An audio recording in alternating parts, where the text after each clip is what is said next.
कधीच नाही चुकणार तुमचे फेवरेट टीव्ही शोज झी5 सोबत, तेही एकदम फ्री. पण खरंच उमाई, दादा मामाचा जीव वाचवावा, त्याला काय होऊ नये म्हणून नीरजने सगळं केलं. आणि हेच खरंय. असा मग एवढा खरा सांगूची हौसा तर मुंबईमध्ये एवढा सगळा झाला तर कशा केला पावलास?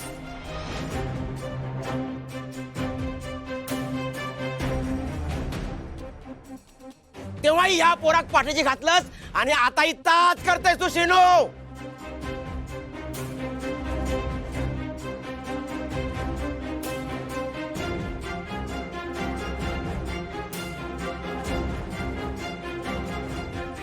दादा मामा मला माहितीये मी तुला दुखावलंय, पण मी सारखं सारखं खोटं का बोलू? अरे आता मी खरं सांगतोय, प्लीज माझ्यावर विश्वास ठेव. विश्वास? तुझ्यावर विश्वास ठेवू? तो हक्क तू कधीच गमावलायस.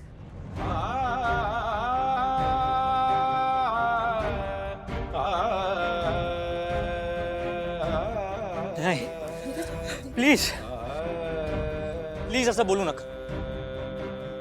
माझ्यामुळे तुमच्या घरातली नाती दुरावायला नकोय.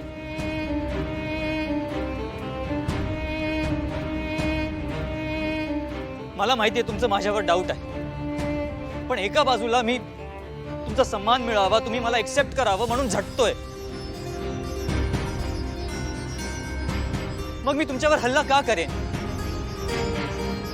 ज्या मुलीवर माझं जीवापाड प्रेम आहे त्या मुलीसाठी तुम्ही सगळ्यात महत्त्वाचे आहात.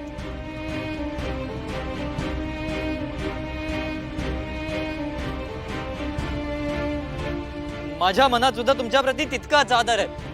मी असं का करेन? बाद झाला नीरज.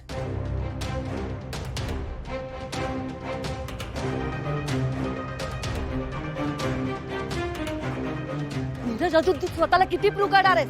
अंगावर धावून येणं, गुंडेगिरीकडे ह्या गावात चालत असेल.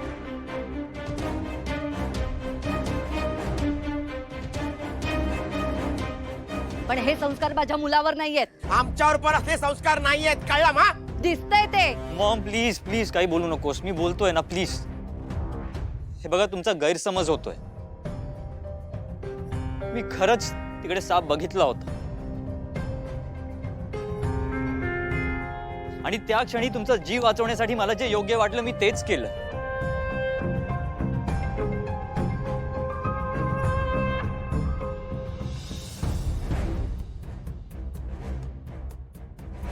मला नीरजचं म्हणणं पटतंय आणि मला खात्री आहे श्रीनिवास जे बोलतोय ते सगळं खरं आहे. नीरज असं काही करणार नाही.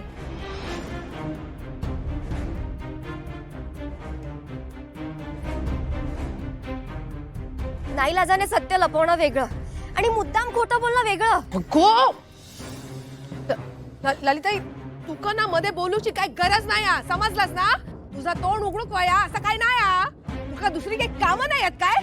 ज्यांची कामं त्यांनी नाही केली की हे असंच होतं.